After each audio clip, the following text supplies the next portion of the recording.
Madame Sonia Hassine, Monsieur Lofti Hamami, vous êtes les représentants du Front Populaire. Vous, Monsieur Lofti Hamami, vous êtes représentant à Paris, même du comité de direction. Vous, Madame Sonia Hassine, vous êtes de Toulouse et vous êtes tête de liste pour le France Sud à l'occasion de la campagne des législatives en Tunisie. Le Front Populaire, c'est un front qui se compose de plusieurs partis, 8 notamment, qui se compose de 8 partis qui représentent la gauche tunisienne, des forces démocratiques, modernistes, etc. Voilà, le Front Populaire aujourd'hui défend le Tunisien, le simple Tunisien, défend ses intérêts sociaux et économiques. Il présente un programme assez complet et pour les Tunisiens qui vivent sur le sol tunisien et sur le sol français ou ailleurs en Europe ou partout dans le monde d'ailleurs. Voilà, donc, Alors aujourd'hui c'était une réunion publique au Théâtre de la Mer et vous êtes intervenu vous avez bien partagé les rôles d'ailleurs avec Monsieur Hamami, puisque vous avez plutôt parlé de ce qu'attendaient les Tunisiens de France pour cette campagne, et vous, Monsieur Hamami, c'était plutôt du programme du Parti populaire. Les problèmes des Tunisiens dans le nord ou dans le sud, quels sont-ils? C'est la même chose. Alors, ça vise à améliorer la vie au quotidien des Tunisiens. En France? En France. Bon, en général, c'est un programme qui est adapté... D'accord, mais quels sont les problèmes spécifiques qui se posent aux Tunisiens de France?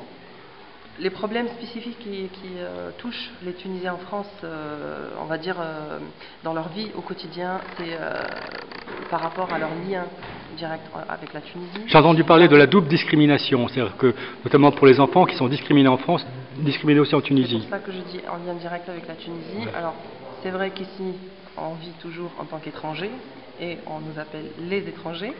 Quand on va au pays, en Tunisie, pareil, on n'est pas reconnu en tant que Tunisien à 100%.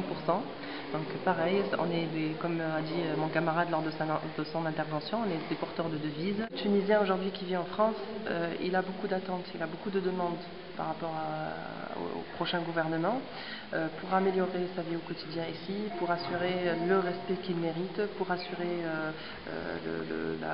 cette continuité, ce lien qui est entre lui et la Tunisie et le lien avec les autres Tunisiens qui vivent sur le sol français. Là, je vous ai aussi entendu parler de centres de rétention. Alors, qu'en est-il?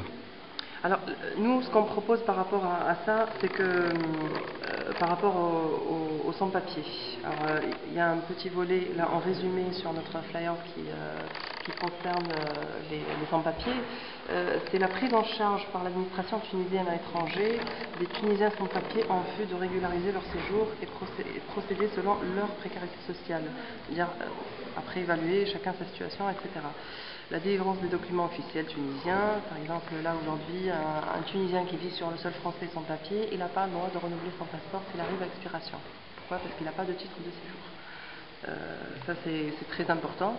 Alors s'il n'a pas de titre de séjour en France, qu'il n'a pas de passeport aussi tunisien, oui. Il est quoi finalement? C'est la cessation de collaboration avec les pays hôtes dans l'application des mesures d'expulsion pour les résidents sans papier, enfin pour les sans-papiers tout court. Aujourd'hui, on voit les conditions dans lesquelles vivent ces gens-là dans les centres de rétention. C'est des conditions qui ne sont pas dignes d'être humains tout court, d'ailleurs que ce soit pour les Tunisiens ou pour autres. Là, on parle des Tunisiens parce que voilà, on est dans le cadre des législatives et ça touche directement les Tunisiens. Il faut que le gouvernement tunisien cesse justement comment dirais-je, cette collaboration avec l'État français et défendre mieux ses ressortissants en France. Voilà, défendre mieux, défendre le respect de la dignité, etc. Et puis lui facilite. Alors, s'il a envie de rentrer, au moins elle lui facilite ses démarches pour qu'il rentre dignement, soit elle le prend en charge pour tout ce qui est conseil juridique, tout ce qui est démarche administrative, pour tout ce qui est démarche administrative avec la Tunisie ou avec la France, d'ailleurs au niveau préfecture, mairie, etc. Donc voilà. On voit les Tunisiens qui vivent sans papier ici, ils sont dans la rue, dans la délinquance, dans des conditions de logement indignes, indécents, d'accord. Même au SDF carrément. Ou dans des squats, etc. Ils sont exploités surexploités dans certains domaines, notamment dans le bâtiment, la sécurité, la restauration, etc. Donc ces gens-là, ils ont besoin que le gouvernement tunisien rapporte l'importance et le regard qu'ils méritent pour soit régulariser leur situation et vivre sur le sol français dignement, soit mettre les mesures nécessaires en Tunisie pour qu'ils rentrent. Déjà, bon, ne pas les pénaliser quand ils rentrent, parce qu'aujourd'hui, un Tunisien qui a pris la peine de traverser la mer pour venir en France, s'il est expulsé en Tunisie, il est pénalisé. D'accord. Il est puni, quoi. Il faut arrêter cette pénalisation et lui mettre les mesures nécessaires pour qu'il réintègre la société tunisienne et qu'il retrouve son chemin, soit ici, soit là-bas. Voilà. D'accord, je vous remercie. Monsieur Lofti Hammami, vous avez mis l'accent sur le programme du Front populaire. Et comment pourriez-vous le caractériser, ce programme?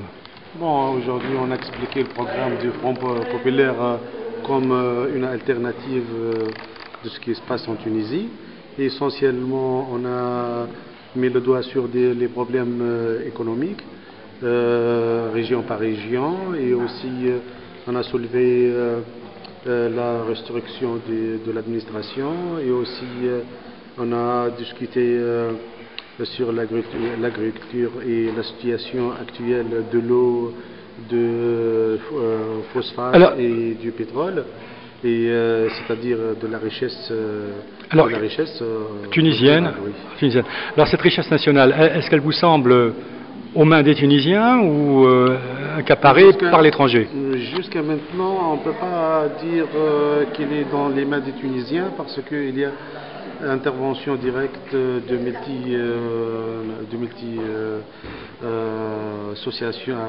sociétés multinationales, d'accord, comme pour les phosphates, du côté de Gabsa, ou du pétrole, etc. Et nous, où c'est qu'on trouve du pétrole en Tunisie? C'est sur le sud tunisien. Et aussi, il y a beaucoup de richesses en Tunisie, dans tous les cas.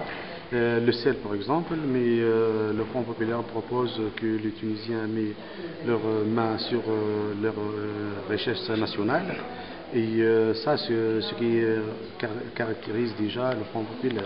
Alors, vous avez aussi parlé des crèches, en disant que c'était à l'État de prendre en main les crèches. Est-ce qu'elles seront mieux gérées de Tunis plutôt que de...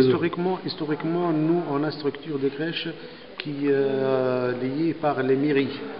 Mais petit à petit, les États, c'est-à-dire Ben Ali, il a privatisé les crèches. Et aujourd'hui, on a autre problème des crèches, que les islamistes, ils ont commencé à mettre les mains sur les crèches. Et donc, ils ont commencé à idéologiser, plus ou moins, les gamins dès le début. Et nous, en tant que Front populaire, on propose des crèches publiques.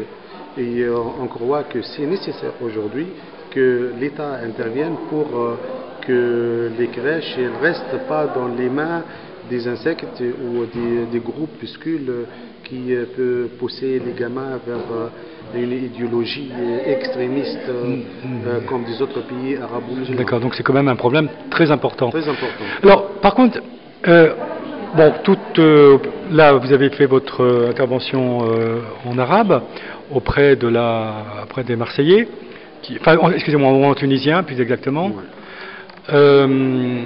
Donc, j'ai pas tout compris. Mais il y a des choses dont vous n'avez pas parlé, me semble-t-il, comme par exemple pour le Maghreb, pour les échanges économiques dans le Maghreb.